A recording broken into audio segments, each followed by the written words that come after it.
I'm also going to be recording this also to post on YouTube. I don't want to do a live I'm sorry, on YouTube uh, because I want to record it onto my hard drive before I even post it up there. Okay. So welcome to the live. This is for the video that I just started. I already did the introduction, but I'm gonna do it again. So welcome to the live. This is a live call, and again, it's dealing with predominantly on this video and this live the on black people, period, and the white supremacist war against us. And I will also go into just a little bit of the target individual community, who are a group of people who have been experimented on. They're non-consensual human experimentees, and also put into a coercive persuasion program, right? Or what is called a thought reform program, in order to discredit them, in order to hide the experimentation being done, the technology being used, the covert and overt manipulative tactics used by those in the position of authority who know what's going on, who are being used as tools to discredit, to set up, frame up, and to incarcerate, institutionalize, or even murder non-consensual experimentees, otherwise known as targeted individuals. So it cannot leave us out of that. That include me being a targeted individual. But this is primarily about what the white supremacists have been up to. The fact that we as black people have been sort of ignorant, though no fault of our own. I understand that we are being manipulated using various tactics, various methods, and it's time we need to understand what is going on, what is happening, what they have been doing, and just want to tag a couple of people here before I begin, because it is important that we understand that. Hold on a sec.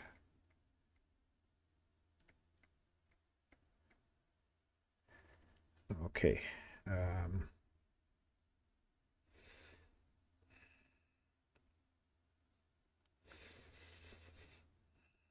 Just a few people. Let me just do that. It's important that I share these things. Okay. So what we are looking at here is an article that came out from thenation.com. And before I mention that, see this behind me, this background, it is a picture of DNA. You can see the strands of DNA, right?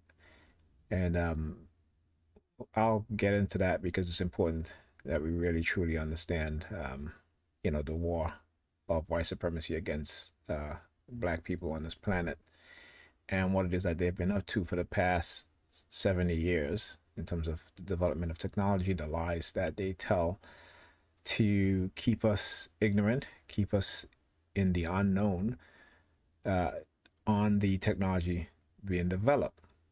Okay. Now, one of the things with me being a target individual is me deciding to expose what's going on because of the, the fact that they were trying to use me as a tool against black people, my own people.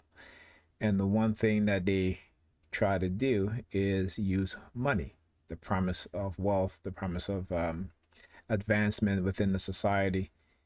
And I was like, no. Mm-mm. It is important to me that we as black people, we get out of the condition that we're in, mentally, physically, economically, socially, educationally, psychologically, in every aspect technologically, because we as a people is the our ancestors is the ones who brought these things to the rest of the world. It is important that we understand that we civilized the world 3 times over. And I say 3 times over. And we continue to educate the world, despite the white supremacist war on our image, on our minds, on our youths, including us as we were children once. It is important that we understand and we know exactly what they've been up to. Okay. Monitoring my sound on my headset, but it's coming on too loud. I don't want people to hear it. So anyway, I'm going to go through a series of articles, documents, and I need to do this, time and time, because we have been conditioned with what I call a short-term memory syndrome. Okay, meaning that things happen to us, and within the space of a week or two, it's out of our mind, completely gone. Okay, and it is because we're programmed that way. And understand this, there are many in the religious, many black, well, many Negropeans. Let me use that terminology because that's the appropriate term. But many Negropeans believe that no one can control their minds except for God. Okay? But I want you to understand this, is that when the United States government, this white supremacists within the United States government, started developing these weapons, one of the weapons they developed, which is called V2K, right? They call it the voice of God. They said that we will be gods. We will be the God to our adversaries, to our enemies. I make no mistake about it. We as black people, we are their enemies and they are our enemies. Okay? But the fact is that Negropeans don't consider white supremacists their enemies. They don't understand the war. They don't even want to think about the war that's been happening against black people. And so it is my job. Okay, it's one of the things that I've taken up, studying, what was done to me, and studying the technology, what was done to other people within the TI community, and to really bring awareness. Doesn't matter if people want to call you crazy or not, because history has always shown that the people who speak the truth are the ones they call crazy. And the funny thing about it is that these Negropeans, these Christianized Negropeans, always talk about Jesus being prosecuted and being, by the state, okay? But yet they would side with the state of, not prosecuted, sorry, persecuted by the state, but they would side with the state in persecuting their very own brothers and sisters who are trying to help to free them, free their minds, to understand the truth and what's going on, But we have been programmed to turn away from the truth. The truth has become the enemy. The lies, the confident lies, that they tell us, we believe it. We even tell it to each other, because just like, the oppressor, the people who are oppressed by the oppressor will adopt the same ideology and mentality of the oppressor. So this is something that we need to understand, right? So I'm going to go down a little bit of history, okay? And again, this is from The Nation, and this was written April 11th, 2022, this year, okay? Now, this is something I've been saying for a long time, is that there have not been a lot of exposure to the full exposure, really, to the type of experimentation done on black people. Usually, when they talk about MK Ultra, which is a notorious CIA program, and it has over 100 and I believe 35 or 40 sub projects under that banner, and the majority of people who were experimented on were black people.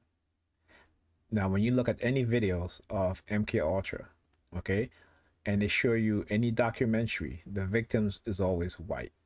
They're always white, okay? But we know from the documentations uncovered that the vast majority of those people being experimented on were black people. Okay, from the LSD to other forms of drugs, from you know performing frontal lobe lobotomy, stuff like that. You know, the vast majority were black people, and you got to be very careful because what's happening, you see now they are editing videos off the internet to take out certain things. I was watching a video about 2 years ago with one of the founders of the group Chic. Okay, and um, what is his name?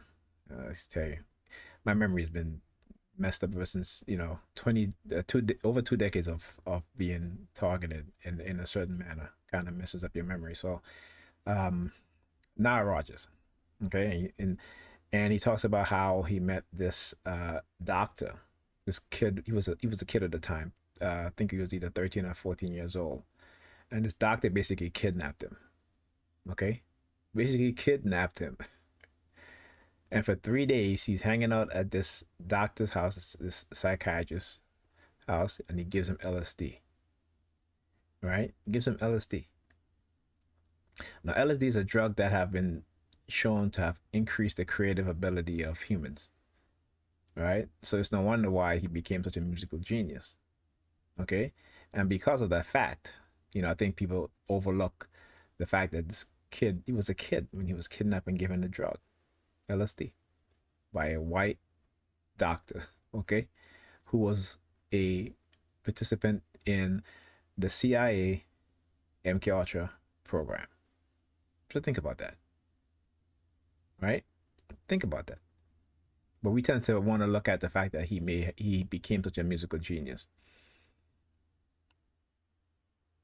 This is how we look at things, which is really really unbelievable. But anyway, let me read some of this article here. The Secret Black History of LSD. And like I said, there have never been a story on this until now. All right. So research on psychedelics then and now has been riddled with medical racism and exclusion. But that hasn't stopped black people from finding creative and solace through such drugs. Born of America's Cold War paranoia that the Soviets had achieved breakthroughs in the development of mind control drugs, Project MK Ultra was the CIA covert counter operation to locate the ultimate truth serum for interrogations, as hearings on the project later described it. Approved in 1953 by then CIA Director Allen Dulles, MK Ultra primarily involved the secret and highly illegal administration of LSD to unwitting individuals, according to the Senate Select Committee to Study Government Operation with Respect to Intelligence Activities in its 1975 investigative report.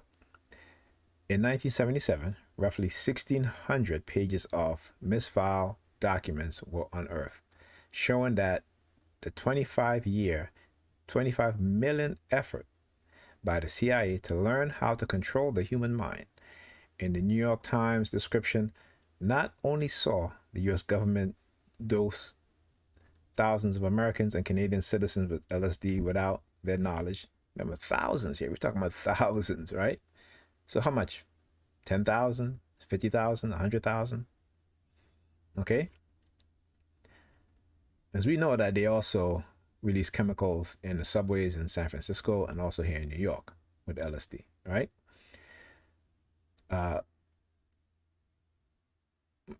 With LSD without their consent, but also disproportionately target those who could not fight back, as one CIA official admitted.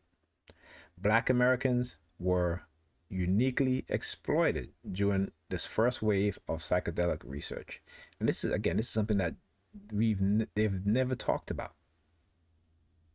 And I've always said, imagine what they did to white people, okay? Because what they did to black people is 100 times worse.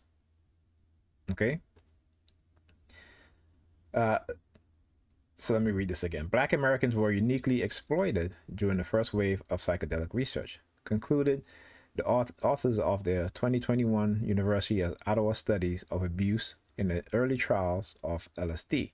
Overwhelmingly, the African American victims of MK Ultra were drawn from prisons and hospital mental wards, including the National Institute of Mental Health Addiction Research Center, right, ARC, which tested LSD and some 800 other psychoactive drugs on an image population that was almost exclusively black.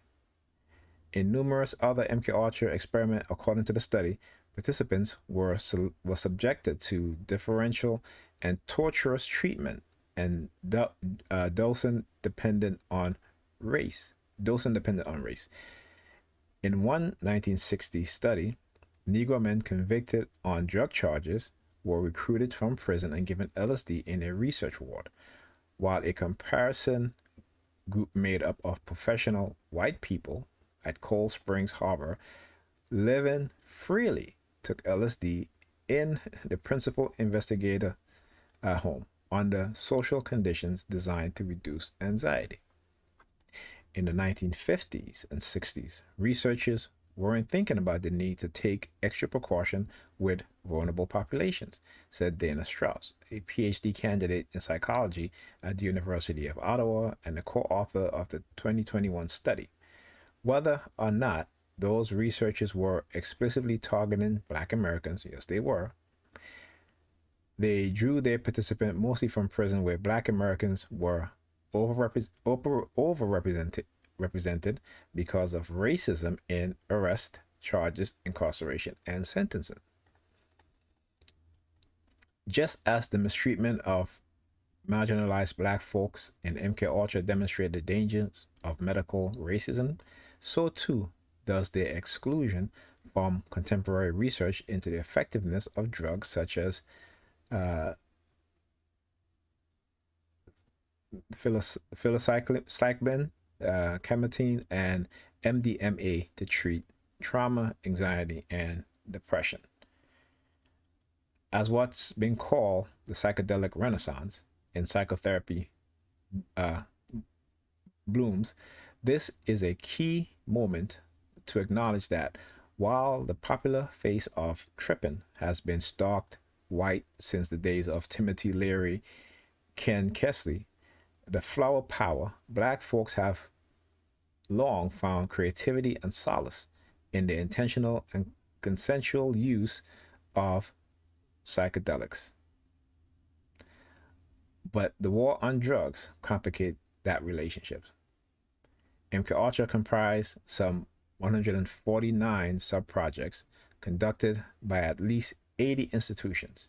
The Supreme Court noted in a 1985 decision at all of the principal prison recruitment sites, ARC in Lexington, Kentucky, Atlanta State Penitentiary, Louisiana State Penitentiary, aka Angola Prison, the New Jersey Reformatory, and Maryland Correctional Facilities, University of Ottawa researchers found that compared with the state population, people of color were overrepresented. In 1955, the CIA struck a deal with the chair of psychology at Tulane University, Dr. Robert Heath. Using CIA fund, Heath and his assistant Henry Bailey conducted non-consensual experimentation in 1955 and 1956 on black inmates at Louisiana State Penitentiary, giving them LSD and bullpup-capnine, a drug that in large doses, a CIA document noted, induce capitonia or subter. The CIA wanted to learn whether the drug would result in loss of speech, loss of sensitivity to pain, loss of memory, loss of willpower, and an increase in toxicity in persons with a weak type of central nervous system. Bailey would reportedly later state, and we'll listen to this now,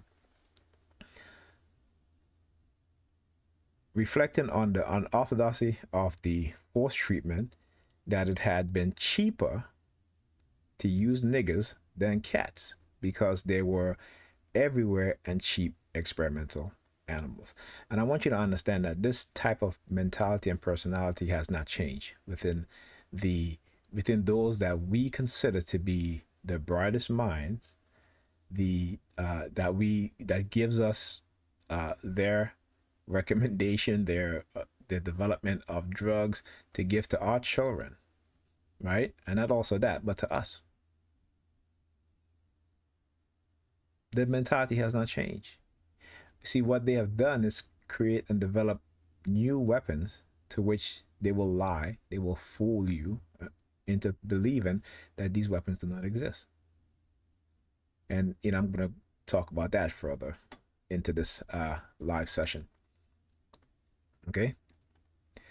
Described in a 1977 New York Times article as an eager experimenter for the CIA, Dr. Harris Bell was the research director at ARC when MK Ultra launched. The facility built itself as a hybrid hospital addiction science lab, forging new grounds in drug rehabilitation. In practice, it worked more like a prison, where Isbell, preying on the addiction of his overwhelmingly black male patient population, conducted MKUltra experimentation from the early 1950s to the 1960s. The deal was pretty simple. Dominic Stritfeld, author of Brainwash, the Secret History of Mind Control, writes, the CIA needed a place to test dangerous and possibly addictive drugs. Now, for you Negropeans, if you do watch my video, like you probably don't, but in case you do, understand that crack came out of the CIA lab. It wasn't a black man who created crack. Okay, it was the CIA. So, Isbell had a large number of drug users in no position to complain. Referred to as volunteers, the patients who signed up for Isbell drug trials were never told which narcotics they'll be given or its potential effect. They were compensated in heroin and morphine, the same drugs for which they were supposedly receiving addiction treatment. So imagine that.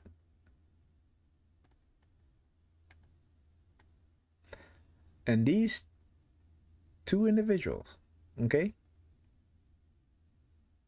are able to live their life till they die, are able to live in nice communities, get paid huge pensions.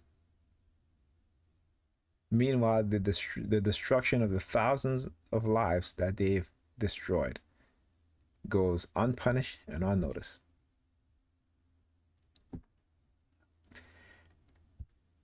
And there are many of them. Many, many more. In 1956, an article by Isbell described 4 distinct and excruciating LSD experiments on ARC patients. His note revealed that black patients in some of these studies were fed more than twice as much LSD as white patients. What's more, as the University of Ottawa studies observe, white participants endure only 8 days of LSD administration, while black participants endure chronic administration for up to 85 days. In a letter, Isbell stated that in one experiment, he gave 7 Negro subjects daily doses of LSD, which he would double, triple, or quadruple to keep them from building a tolerance, all without the patient knowledge. Isbell reported that this torture continued for a staggering 77 days. A lengthy New York Times piece published after the 1977 document dropped states that a mental patient at ARC was dosed with LSD continuously for 174 days. Isbell, who was given a U.S. Public Health Service Meritorious Service Award in 1962. And these motherfuckers, these evil bastards, are getting awards. same mentality. They're getting awards today, okay? And they have us celebrating them. Meanwhile, they're hiding in secrecy. Meanwhile, they're setting up young black men and women, okay, to be used in non-consensual human experimentation. Yes, it still continues today, okay? And if you think that it isn't, then you're a fool. You're a fool, and you need to be educated. And this is why I'm here, okay? So,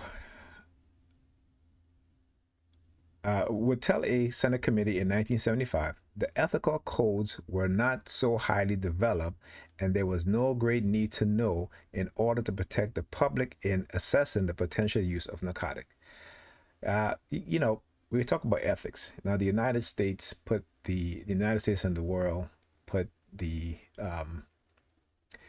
German scientists, soldiers on the stand during the Nuremberg trial.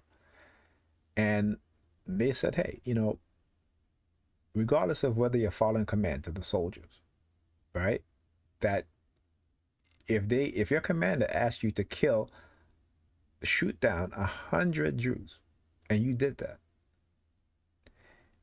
then you are held responsible because you have a moral authority, and your moral compass should have told you no. But I understand how authority is powerful in the minds of the subordinates.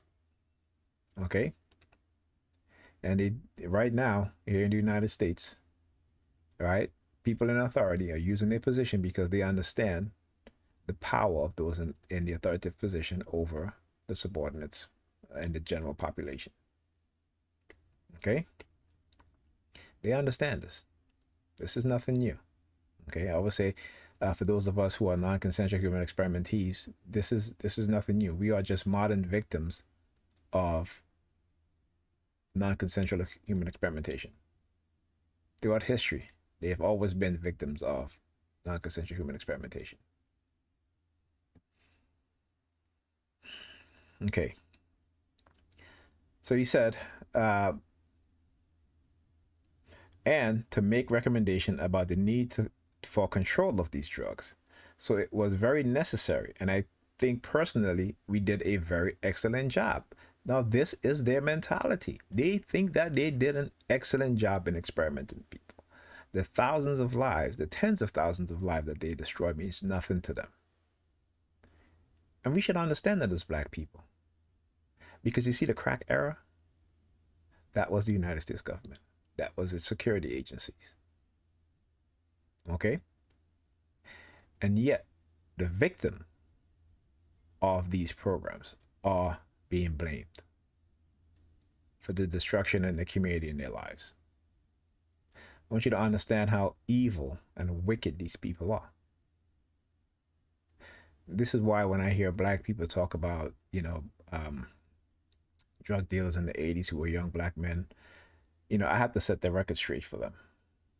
Okay? Because there are many factors, mitigating factors that resulted in that. And the government knew. Anything that happens to black people in America negatively, it is not by coincidence or by accident. It is a coordinated, planned attack on us as a people. And we have to understand it and realize that. And we have to start looking at the truth and stop living in delusion. So, the U.S. Army conducted its own Cold War experiments under Operation Third Chance. Deployed primarily against unknown European abroad, the only American dosed with LSD was James Thornwell, the lone black soldier at his station in France. Thornwell had been accused of stealing classified documents and was subject for more than 3 months to an interrogation in which he was physically abused. Now, again, the lies that they tell when they want to subject a black person to experimentation, they will find creative ways to do these things. They will set you up, they will lie, they will frame you, they will do whatever it takes. And we will listen to those in the authoritative position who don't look like us. And even the ones that do look like us understand that that is a white supremacist. They act no different than those with white skin. Okay? So, he was physically abused, terrified with threats of death, and degraded by a steady stream of verbal abuse, including racial slurs and accusation of sexual impropriety by members of the Army Counterintelligence Corps. According to his legal complaint, after 99 days, a team from Operation Third Chance showed up and surreptitiously gave Thornwell LSD, then continued to humiliate and torment. Thornwell, whom Army notes describe as having an extreme paranoid reaction that was almost incapacitating, was terrified. Unaware he has been doused and unfamiliar with LSD or its effect, he thought he was losing his mind. Thornwell Army abusers told him they had the power to extend his state indefinitely, even to the permanent condition of insanity. He fainted from the trauma, came to, and was finally sent home. An officer from the intelligence team concluded that the Army had satisfactory evidence to subject claims of innocent. Right? So they had satisfactory evidence of subject claims of innocent from the sadistic session. So they knew that he was innocent, but they still continue to do these things to this individual, this black person. Okay? So 4 months later, Thornwell was given a general, though not honorable, discharge. Right? Now listen to this now. It took 16 years before he learned that the Army had done to him. In a 1979 lawsuit, Thornwell said the experiment had turned him into an isolated social and emotional cripple. He described a life of headaches, depression, and nightmares. During the trial, evaluating psychiatrists unanimously concluded he suffered from severe psychiatric disorders. In 1980, Congress publicly apologized to Thornwell and granted him a $625,000 payment. 4 years later, he drowned after a suspected epileptic seizure. I want you to understand this, okay? 16 years they hid and denied what they did to this man. And then gave him, a $625,000 payment. Okay? So they can destroy your life. They can turn it upside down. They can experiment in you. They can abuse you. They can, basically turn you into a empty shell. Very fragile, easy to crack. For 16 years, this man lived with this thing, what they've done to him, as well as the other victims of MK Ultra and other non-consensual human experimentation programs. Okay? Now, this is just the LSD part, the drug part, because there were other drugs that they would use. Okay? Now, I'm going to talk about what I think a lot of us, particularly black people, are totally ignorant and unaware of, and are even afraid to learn about this. Okay? So, I've posted articles on this evil scientist, this mad scientist. His name is Dr. Jose Delgado. And here's an article from the New York Times on November 15th, 1970. Remember, this is 1970, okay? 20 years prior to that, the US began an experimentation on implanting electrodes into the brains of humans and animals. That was in 1950s, okay? Because I want you guys to understand the timeline. I want you guys to understand that these things are not new, and they are so more advanced that they're led on, that they want us to believe. Okay? And speaking from my experience, I'm telling you that in the early 2000s, they were well advanced to what they try to say, what they put into these articles. And you got to be careful when you see some of these tech articles or medical articles and stuff like that, because they put them out to hide the truth. And I'm going to show you an example of this. Okay. So here's something that I just want to make out. I'm not going to read this entire uh, document here, this entire article. I mean, excuse me. And it's where he talks about, he says, uh, it is ESB, electrical stimulation of the brain. Delgado is one of the leading pioneers in its refinement and development. He is also an impassioned prophet of a new psycho-civilized society whose members would influence and alter their own mental function to create a happier, less destructive, and better balanced man. Now, here's a CIA scientist, and he knows exactly what to say to the public. Okay? He knows exactly what to say to the public to hide the true nature of these experiments and the development of these technologies.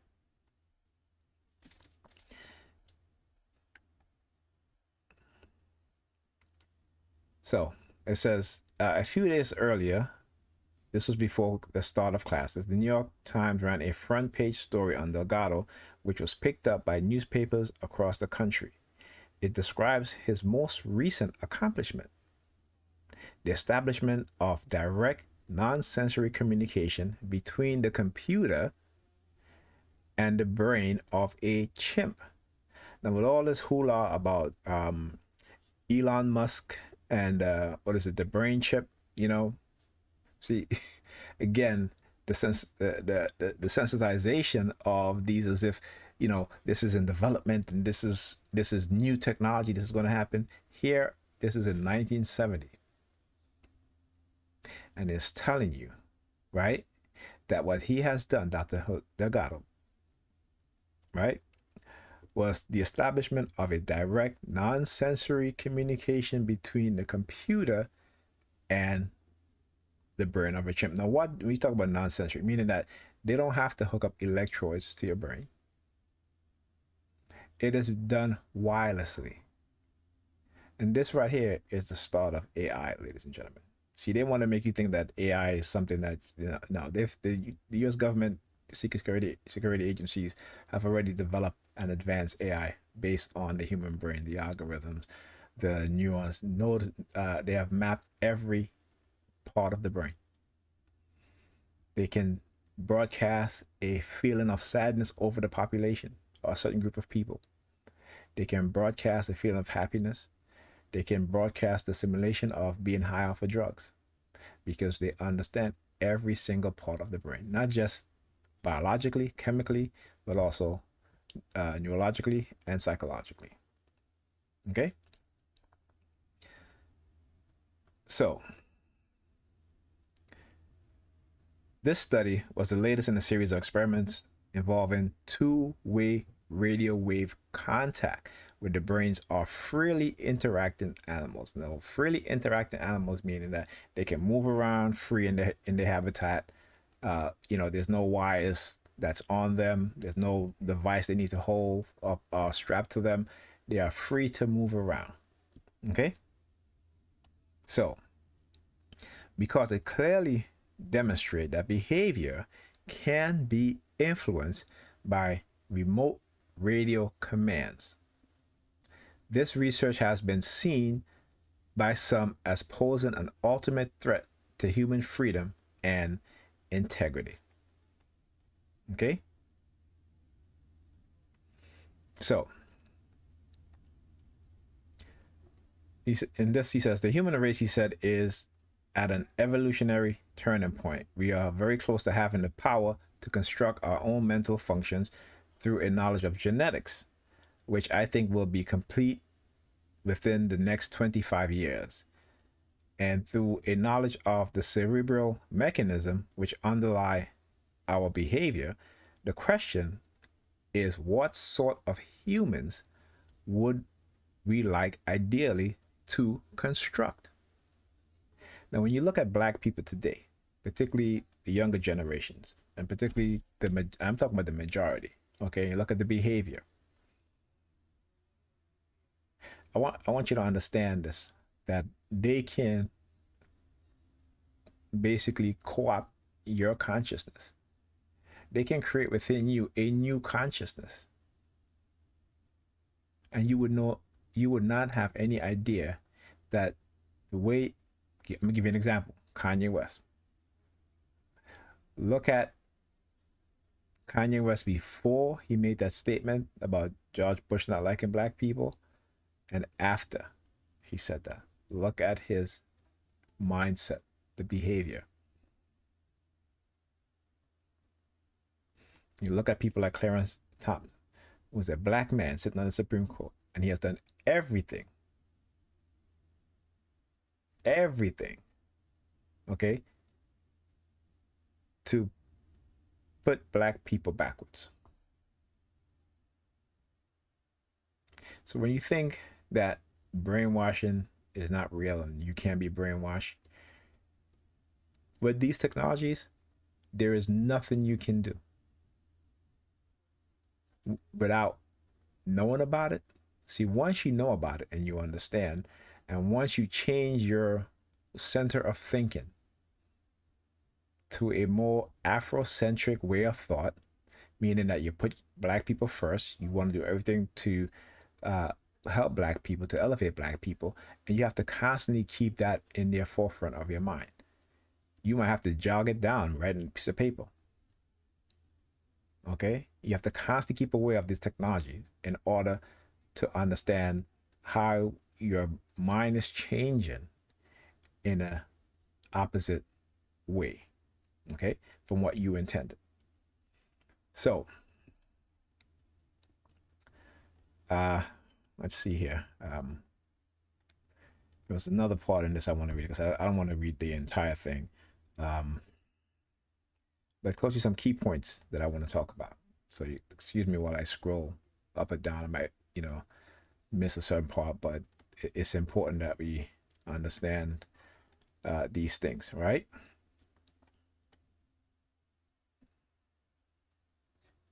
There's a here it goes.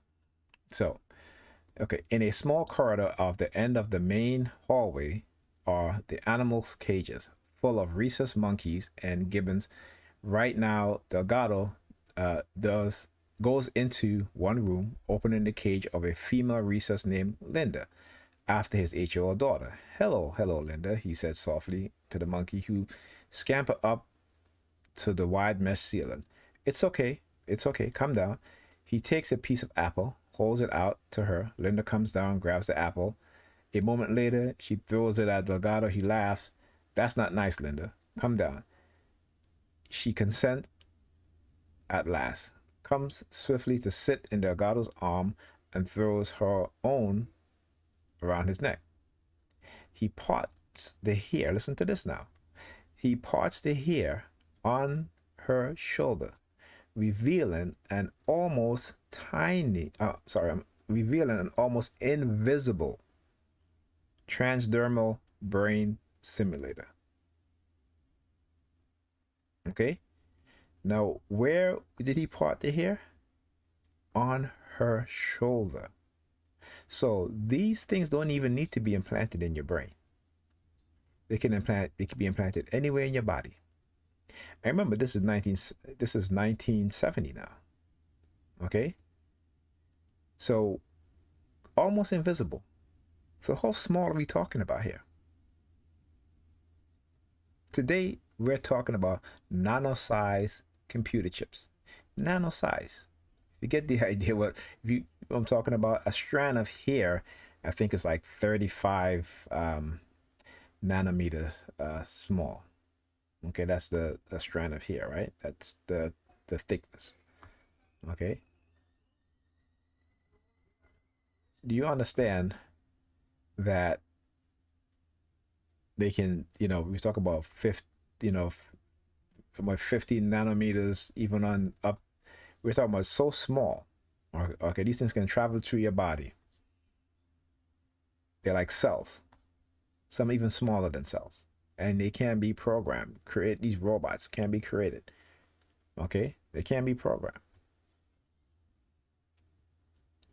All right, so So you paused the hair on her shoulder, revealing an almost invisible transdermal brain simulator. Linda has been wearing this for over a year now. It is important in its implications for humans.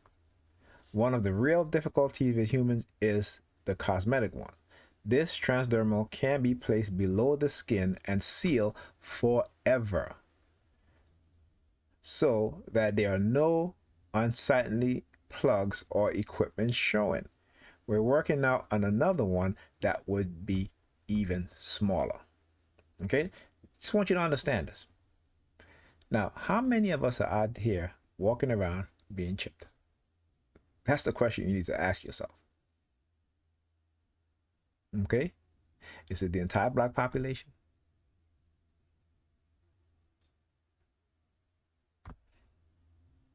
You know, my thing is like, where are the black? You see, there's a reason why black people are kept out of the technology field and the field of science. There's a reason why. You got to understand the white supremacy mentality and way of thinking. They don't want us to know. They want to keep us ignorant, and they don't want us to develop and acquire the knowledge, right, to reverse it or to develop our own weapons against them. Because this is what we need to do. Okay? So let's move on to another phase. Actually, this is a patent. All right, let me go through here. This is a patent. This is called the apparatus and method for remotely monitoring and altering brain waves. Okay. Now talk about how they can record. They have recorded, our emotional state. On there's a certain frequency in which, there's when you feel happy, there's a frequency for that. When you feel sad, there's a frequency for that. When you're hurt, the pain, depending on where it is, there's a frequency for that. Okay. So the apparatus for and mentioned in sensing brain waves at a position remote from a subject whereby electromagnetic signals of different frequency are simultaneously transmitted to the brain of the subject, in which the signal interferes with one another to yield a waveform which is modulated by the subject's brain. Now, modulation means that when two signals come in sync, okay, there is a cohesive pattern that's formed. It doesn't interfere with each other, but they kind of work in harmony now.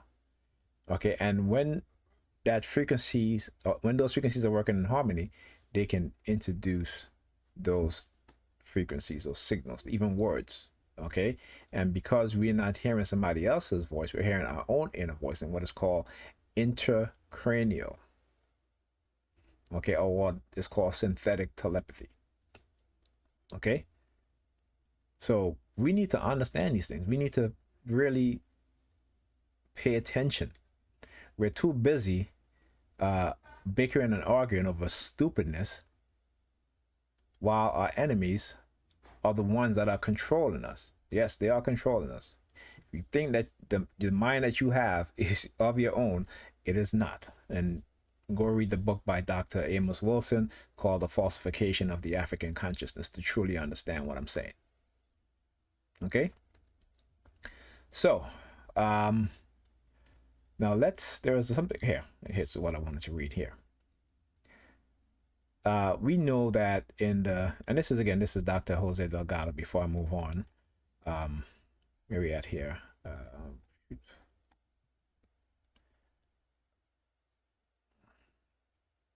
Okay, let's talk about where we at. It is important that we understand this.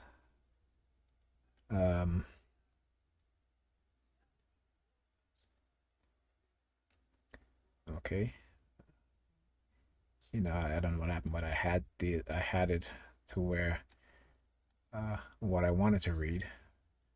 Again, it's another aspect of their war against us, right? And what it is the conditioning of the mind to attract the same sex, meaning the creation of the homosexual mindset. Okay. and you gotta excuse me because they hack into my computers all the time. Uh, it's like uh, trying to figure out and see what it is that they do, and sometimes can be very, very daunting. For example, I have multiple uh, tabs open. Okay, but this is a document you can find. I think I posted on my Facebook page, and I continue to post it many times.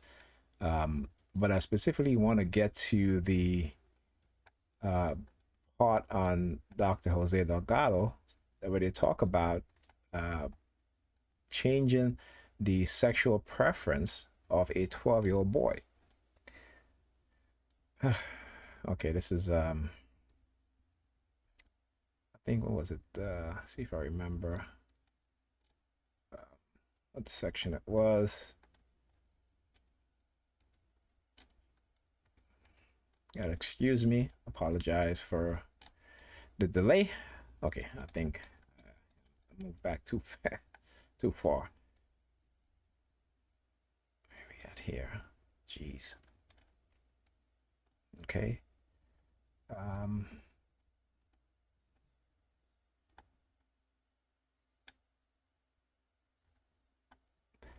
okay, talk about mind control related patterns by numbers. Um, you guys should really go on to my page and really click on these links and read the information. It is very, very important. Now, I know I saw it somewhere here, okay? And believe me, I don't put nothing past these individuals in terms of manipulating the documents because they are expert of these things. They will edit a video in real time on YouTube. They will change documents as I have them open here without me even knowing it. Okay. And as a matter of fact, let me go to my Facebook page because again, I can't even. Let me just see something here. I don't want to waste any more time on this because again, uh, it should have been here, and I no longer find it. Can no longer see it, which is really, really odd. But again, I don't put nothing past them because they don't want certain things to be told. But I do have it on my Facebook page. Let me go here. Show you guys. Where we at? Let's go here. Here we go. Okay. So let me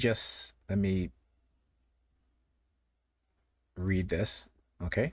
So Dr. Jose Delgado. Delgado came to the Yale University in 1950 and received CIA funding through the Office of Naval Intelligence. He perfected the stimuloceiver, an electronic brain implant used to transmit electrical impulses directly to the brain.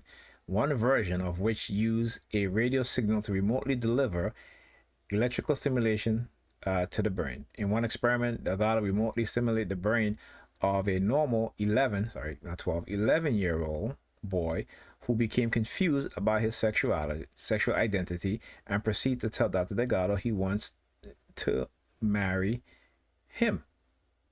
Okay? So I just needed to get back to this because, again, I had the file open on the page that talks about this. And when I went back to the page, you guys saw it was no longer there. But I know it was there, and because I copied it, pasted it. And so anyway, but this is it's a good thing because I like to show what they're doing in real time to hide certain things. Okay.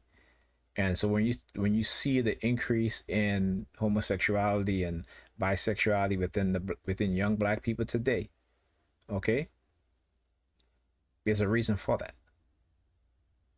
There is a reason for that. Okay. Now, here's another article. This is from May 2012. Weapons of perception, neuroscience, and mind control weapons. Now, this is in 2012. Okay, a decade ago. Advances in neuroscience offer the military the potential of mind control weapons and performance enhancement. All mind control weapons and extrasensory enhancement warfare technique mere science fiction. Recent development in neuroscience suggests not. And they always talk about recent development. There's nothing recent about it. You have to understand that the U.S. military, its security agencies, in terms of technology, they're at least a decade to 2 decades ahead. And what they will do is that they will trickle down certain aspect of these technologies to American tech companies to give them an advantage over tech companies of different nations. See, the United States was the first to engage in corporate espionage and technological theft. Okay? They were the first to do that. They were the first to uh,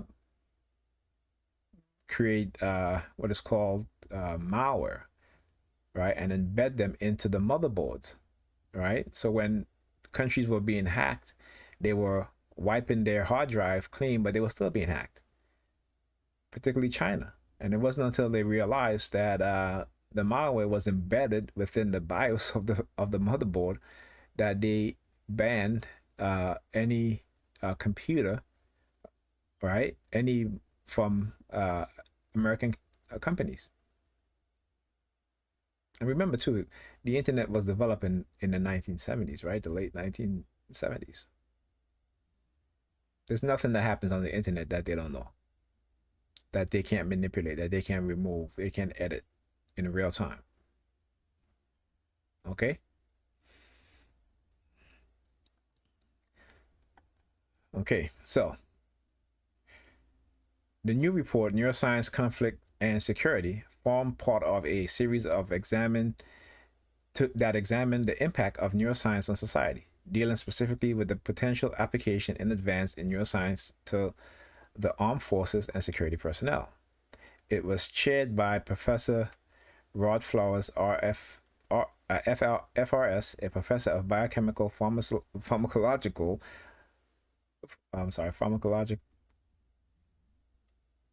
pharmacologically at the Williams Harvey Research Institute, Queen Mary University of London, and brought together international experts to discuss new development in the field and the laws of ethics that apply to their applications in the military and civilian context.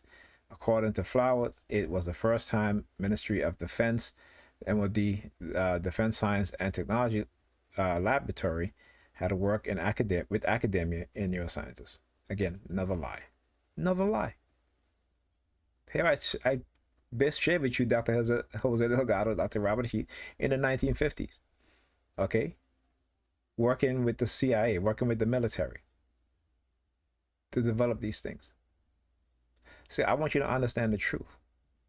So that when you look at these sci-fi movies, and when they try to tell you, oh, this is the year 35 or what have you, it's bullshit.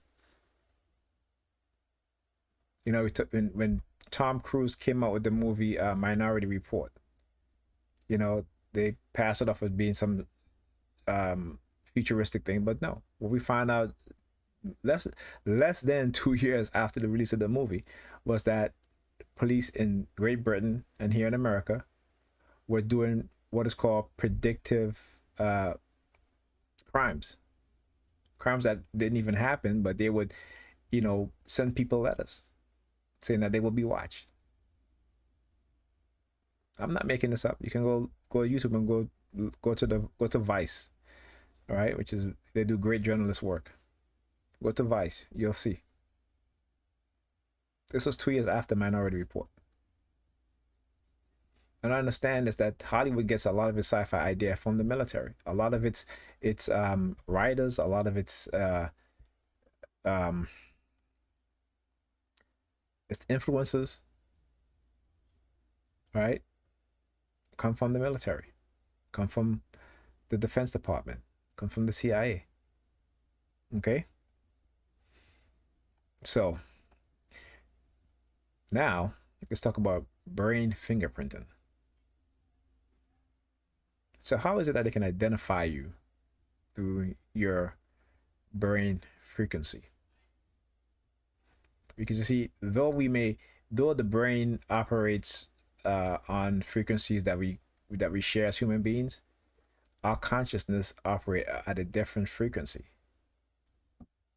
and they are able to identify us through our consciousness. They are able to co-opt our conscious mind. This is something that you must understand. Okay? Brain scanning can also speed up and improve target recognition or identifying changes in surveillance satellite images by recognizing subconscious objective identification rather than an operative having to process and actively react. It has been discovered that when you show the brain different images, it spots the difference between them, even though they may not reach conscious awareness, said Flowers. Wearing a helmet like a hairnet can pick up a spike in brain activities, which can correlate the differences identified between two images, even if they will flash up too quickly to process consciously. So even through your subconscious mind is a lot quicker than your conscious mind, and they're able to pick that up, pick up the imagery, whatever it is that you're thinking in your mind. Okay, and for that, they need to be microchipped. You must be microchipped in order for these things to happen. Okay, so I ask the question again: how many of us are walking around microchipped? They don't even know it. Okay, so I just wanted to read that. I'm just touching on several things here, because I have a presentation that I want to bring talk about, which I'm compiling right now through Microsoft. What is it? The presentation Excel. Is it Excel? No. The presentation software in Microsoft that I'm compiling right now. We're just going to talk about how white supremacists and the weapons that they've created to target us as black people, to control us, to manipulate us. Okay, unseen technologies. Okay, silent weapons for quiet wars. All right, so I'm gonna play this video, short video. This video is just for commentary. That on the tinfoil rights hat to this video. So far, sound control I'm just gonna only play works on very small brains. With you guys. So let me kind of zoom in. Here at the Salk Institute, neuroscientist Srikanth Chalasani is pulling up a magnified view of the tiny C. elegans worm. So this is only a millimeter long from head to tail. This little guy has about 300 neurons. Let me start this video over. Don't go reaching for that tinfoil hat just yet. So far, sound control only works on very small brains. So let me kind of zoom in. Here at the Salk Institute, neuroscientist Srikanth Chalasani is pulling up a magnified view of the tiny C. elegans worm. They're trying to tell you that this technology only works on very small brains. This little guy has about 300 neurons. When I Researchers know exactly what many of them showed do. you articles which talks about these things working on human beings. Turn them on using sound waves. Here's what that sounds like. Understand the manipulation. Did you hear that? Of course you didn't. It's ultrasound. The lies. We cannot hear these. How they try to keep it in secret. Make it seem like, you know, it doesn't affect human beings and it can be used in human beings. That will only be used on my sister just had a baby like last month. So she would get a sonogram every other month or every month. And I would see these little printouts. And those are printouts that are obtained from a medical ultrasound where the doctor would use an ultrasound transducer and take a picture what my niece was doing at that particular second in time and space. Chalasani says ultrasound is useful because it moves through the body. And he discovered that at certain frequencies, it can activate a protein inside worms. He found a way to graft that protein onto whatever worm neuron he wanted through genetic modification. That gave him a kind of switch. He can now use ultrasound to flip that switch and change the worm's behavior. A video from his latest study shows ultrasound making one worm do a complete 180. This animal is crawling forward, ultrasound hits the worm. As soon as the ultrasound hits the worm, the neuron turns on. And when the neuron becomes active, it is telling the rest of the neural circuit, hey, have become active. And when that information passes along, the animal then goes back. Chalasani and his team call this technique sonogenetics. They say it will allow neuroscientists to do experiments that weren't possible before. Sonogenetics is a bit of a twist on another technique called optogenetics. That approach triggers neurons using light, and it was a major breakthrough when it first came out about 10 years ago. But Chalasani says optogenetics does have some limitations. Light does not go through skin.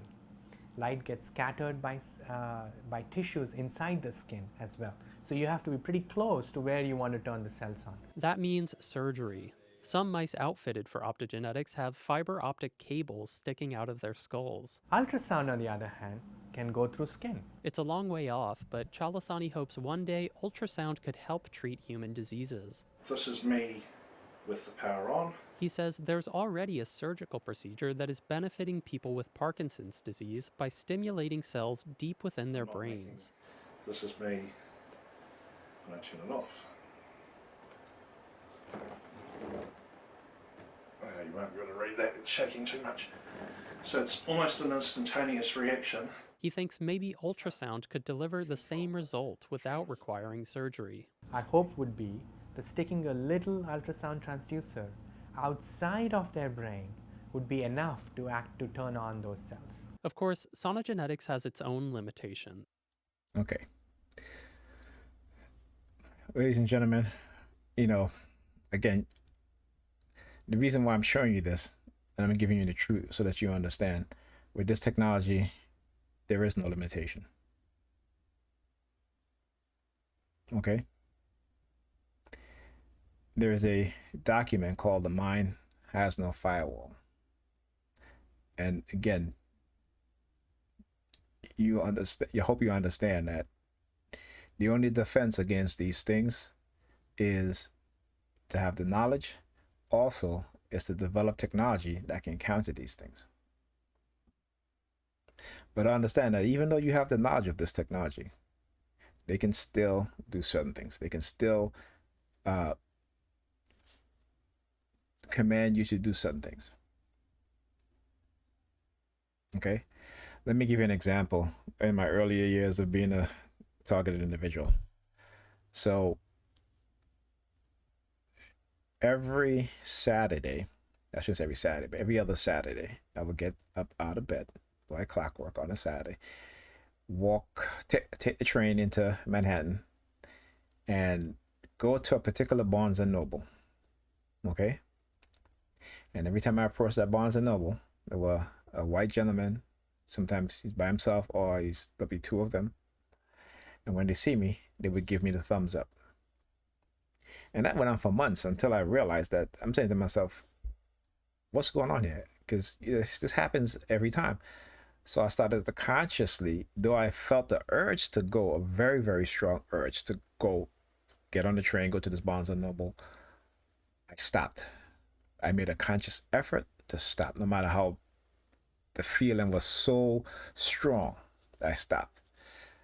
The first Saturday that I did not get up to go to that Barnes and Nobles, within about an hour, I guess, the guy was waiting there for me, didn't see me. I was bombarded with noise campaign by the fire department. Bombarded with noise campaign for the entire day. Loud noise passing back and forth on my block. It was at that moment that I decided I needed to study what was happening to me. Okay? I've been doing a lot of research on these things, using my own experiments, my own theories. Okay? Put myself in the fire, I would say, to learn about what it is that they were doing. They'll call me crazy until they find out that I'm right. Okay?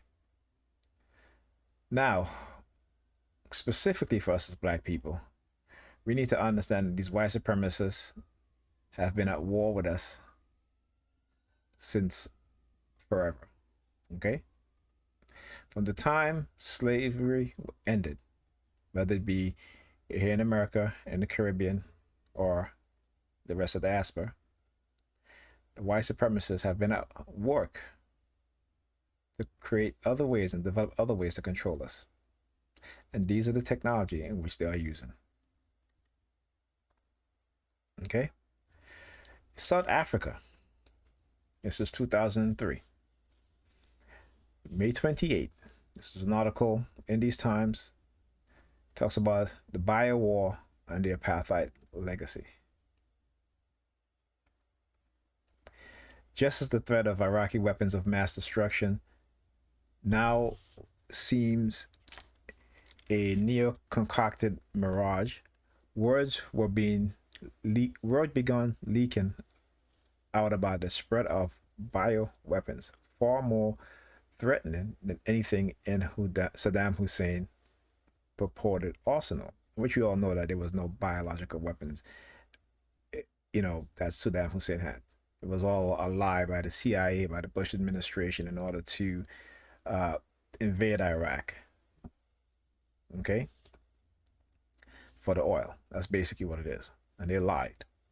And they duped the American public into going along with it using the media, propaganda, and radio wave and microwave frequencies for brainwashing. Okay? A two-part story in the Washington Post on April 20th and 21st revealed that biological agents developed by the South African government during its apartheid days had fallen into private hands. Written by Post reporters Joby Warwick and John Mintz, the piece noted that unique race-specific strains of biotoxins were available on the world market for the right price or the right ideology. And that's what I said. Race-specific strains of biotoxin. Okay? And I've been talking about this for years, about how these white supremacists have developed biological weapons strictly that will attack, kill, and eradicate the black population. Many of us don't want to believe these things. Right? Many of us want to believe that these things are, again, sci-fi. That white people are not evil enough to do such a thing. And that will be a foolish mistake. Okay, and when I say white people, I'm not saying all of white people, but the vast majority. They do not want us to return to greatness. They do not want us to be equal. They do not want us to share this planet on an equal footing. This is why they suppress us economically. This is why they suppress us educationally, intellectually. If they cannot condition you, program you to work in their own best interests and against your people, they will destroy you. See, that's the reality that I live every single day, understanding these things. And I watch black people attack me, call me crazy, just for simply sharing the truth and sharing my experience of what they've been doing. But yet, I continue to do what must be done. We have to understand the truth and what we are against. It's the only defense, or the start of our defense as a people, as a group. So let me continue.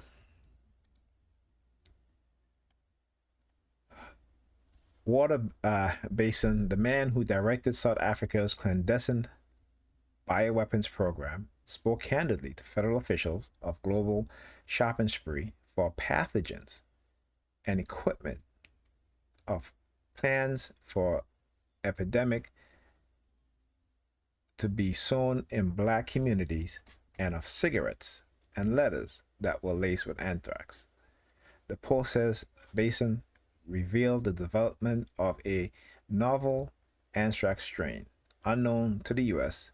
officials, a part of stealth anthrax that Basin claimed could fool tests used to detect the disease. The top secret program that Basin directed was called Project Coast, and it lasted from 1981 to 1993. The South African National Defense Force created it at a time when the white majority regime was under increasing threat by indigenous black South Africans. So I want you to understand their end game. That if we ever were to become great again, they would wipe us all out. Okay? Make no mistakes about it. This is who they are. This is in their nature. Okay? So, Dan Goosen, the former director of Project Coast Biological Research Division, told the Post he was ordered by Basin to develop ways to suppress population growth amongst blacks and to search for a black bomb, a biological weapon that would select targets based on skin color. Goosen and others involved in Project Coast have insisted, at least publicly, that Basin orders was never carried out. See, that's a lie. That's a trick they want to tell you. And if you believe it again, you're a fool. Okay? Researchers have studied the issue are not so sure. Exactly, right? So the researchers who studied the issues will tell you, yeah, we're not sure. We think that they carried out that plan. According to a 2002 book by Chandra Gould and Peter Fob, Project Coast, Apartheid Chemical and Biological Weapons Program, there has never been any serious outside scrutiny of the project products, and no records are available to confirm that the biological agents were destroyed. Now I understand what he just said. What they said. There have never been any serious outside scrutiny of the project's product.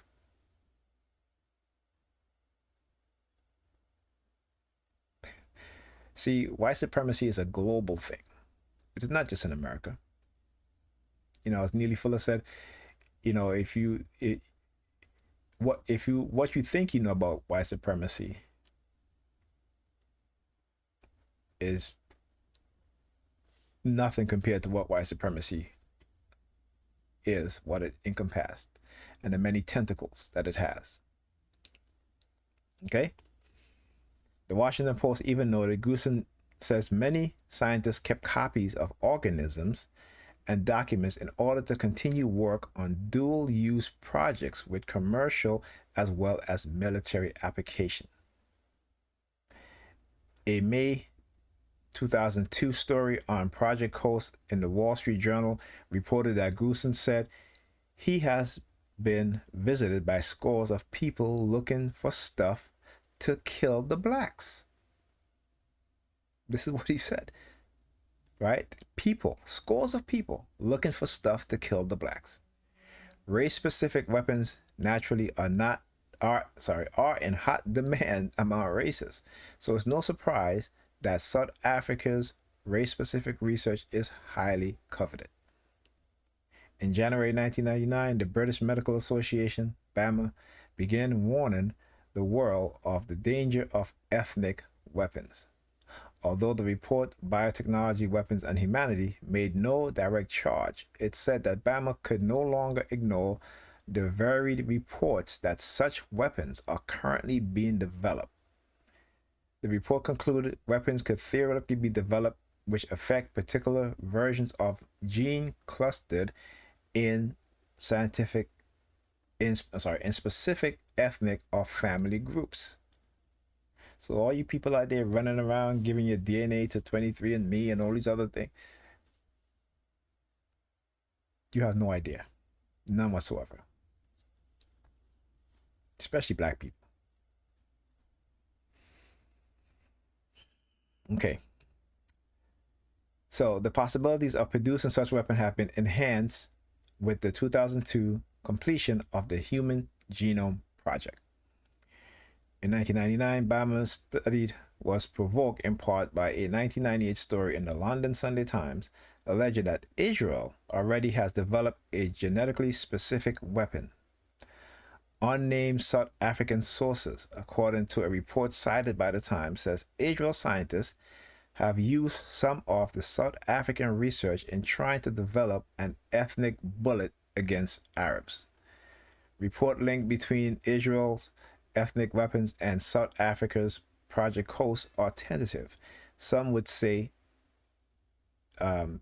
tenuous. But the possibility of such links is terrifying and justifies as much scrutiny as was focused on Iraq imaginary arsenal. So you see, the very same people who are saying that Saddam Hussein have biological weapons and this and that are the very same people who have the biological weapons. And more specifically, biological weapons that target a specific ethnic group. Okay? We should not believe anything coming out of the mouth of these people, but we do.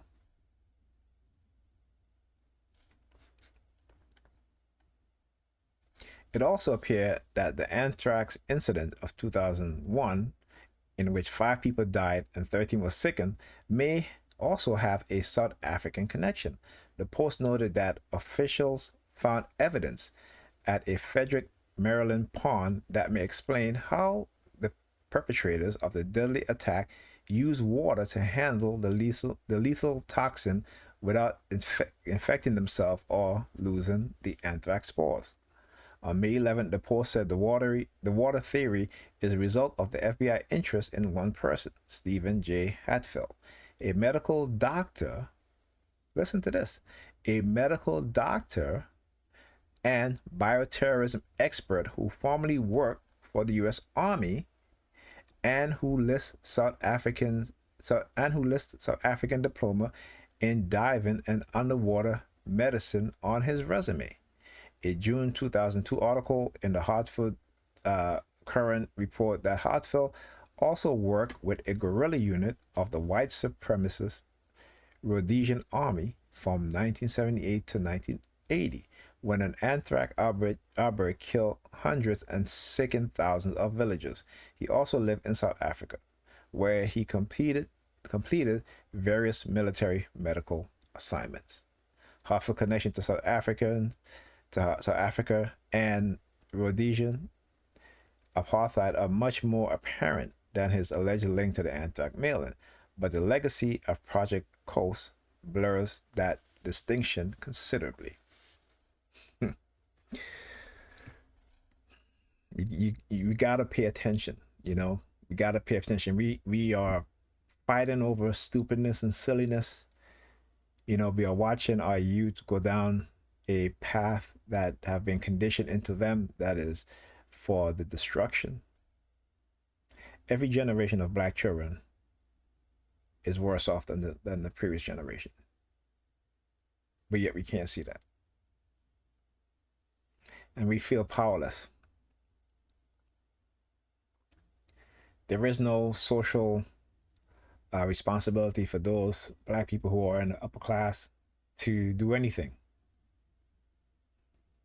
to alleviate the suffering of their people.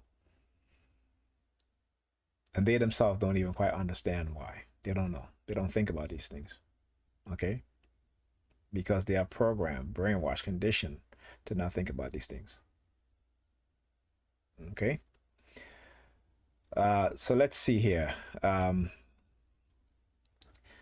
So as you see in the back of me, my background, you see the DNA strand.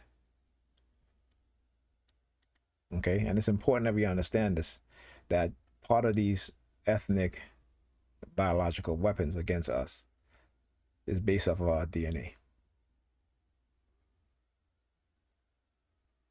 Why do you think the police department all across America are illegally stealing the DNA of black suspects, black inmates?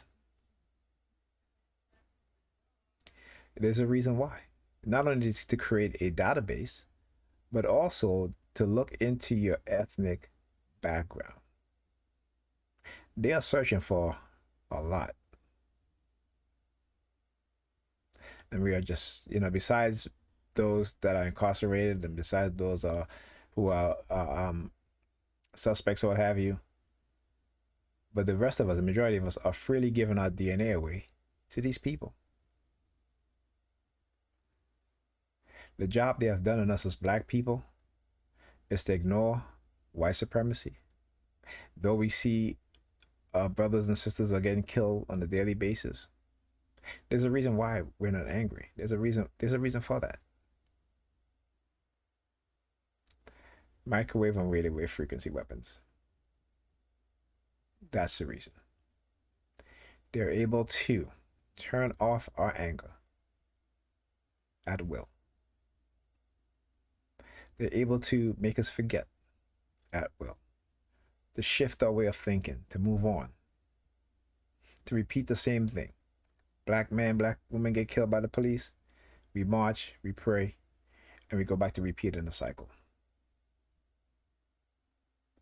And for those of us who get angry, particularly, these young political activists, and I was mentioned these activists after Ferguson who have died under mysterious circumstance. Now you start to see how the U.S. government, particularly law enforcement agencies, the FBI, are now saying that if you have a private land, then it's not private. They can go onto your land at any time because they have the authority to do so. Why they're doing this?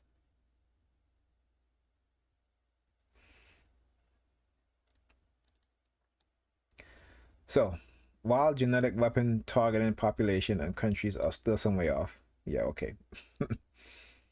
Again, I'm trying to show you how they lie. And this is a more recent article. The article that I read to you was from 2003. Okay? Here it is. Published June 2003. But in 2021, they want to tell you that these genetic weapons targeting population of countries are still some way off. Security fears over genomic data are growing, but any restriction, listen to what they said, but any restriction could hold back vital areas of medical research. Okay? And who is working on these medical research? We're talking about white doctors who are white supremacists, white scientists who are white supremacists. Make no mistakes about it. The use of doublespeak is what they are very good at. See, psychological manipulation is one of the greatest inventions by white people.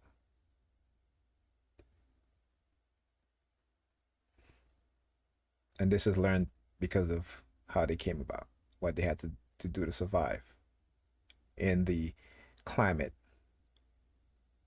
from which our ancestors and their offspring adapted to create what today we call Caucasian people or white people.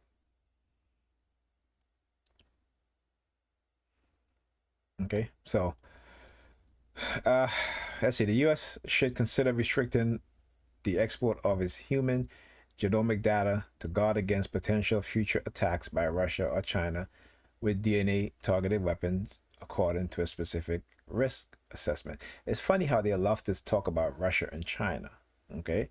But they don't talk about the United States that have developed these weapons. They don't talk about Israel, right? Who have developed a biological weapon against the Arabs. See, when you're uninformed and we've been taught lies and to look at things from a highly biased point of view, we don't see the truth. We see what they want us to see. We hear and listen to what they want us to hear and listen to. But we must open our eyes. We must be open to the truth and start looking at the lives that we live in the most serious manner, because I've told you guys, they've told me many times that our children, they will put them back into slavery. They certainly will. I hope you guys hearing the police sirens in the background, because you know I'm being monitored. So when I talk about these things, they will use the police to try to intimidate me, to shut me up. Okay. I've used my experience as a way to educate and to show people what's really going on. Regardless of the threat, regardless of the destruction of my family and all this stuff, it pales in comparison to what we as a people will suffer going forward. What our children will suffer, what their children will suffer going forward. Okay? So I'm not really going to get into this stuff because, again, it's a lot of propaganda, but I want you to understand how they lie.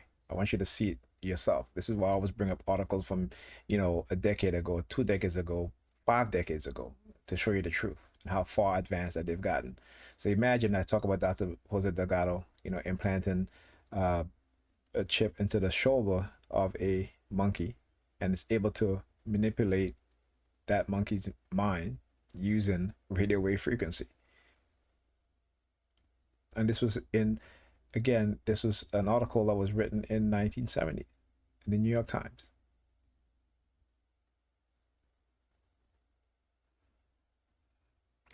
You know, we really have to be aware. And for targeted individuals, you know, I always talk about how learning psychology, okay? Learning psychology, learning the tactics they use against you and I and us as the TI community. This is one of the reason why I went back to college, not just to study computer engineering, but to also take psychology, to understand how they have used that against us, not just as target individuals, but Black people. They've used psychiatrists and the psychiatric institution. They have waged war against us on many levels. And so it always saddens me when, you know, I see other Black people, you know, look down on people who they consider to be have a mental illness or what have you, without understanding that they themselves have a mental illness. We all have a mental illness within the society. The society doesn't create sane and healthy individual. Not any mindset other than even white people get affected by this. Okay? It is the way that the elites, the white supremacists who rule, you know, they want to create a sick society. Because you create a sick society, you can rule. You can rule them. Not only do you keep them uneducated about the things that really matters, you know, you hide the truth, but you create a mental illness. That way, you know, there's always a constant division. There's always a constant bickering. You know, you create highly narcissistic, individualistic, extreme individualistic personalities within people, and they will never unite. You have to understand that. This is important. So, this is it. I'm just going to end this live here because, again, I just want to share this information because it is extremely important that we understand what's really going on, and we start to take these things very, very seriously. Okay, because we're not. And I know it's an uphill battle because of the technology that's created to have direct control of our minds, to condition our subconsciousness when we're sleeping, you know, to take control of our bodies. You know, this is something that we have to really keep at the forefront and always think about. We can no longer act in a way that we're blinded, and we gotta get rid of, you know, I was talking about this. We have to get rid of religion, period. It is one of the most destructive tools to the human mind. And religion, and you see when they use the technology, they can influence a whole group of people. I talked about Robert J. Lifton. The 8 criteria of thought reform. Read that. And you get a better understanding of how they can manipulate people to make them believe that it's some supernatural force at work. Okay? But it's based on deception and lies. All right. So with that being said, I'll talk to you guys in the next Let's Live. And keep your head up. Stay woke. Stay informed. And be proud. Okay?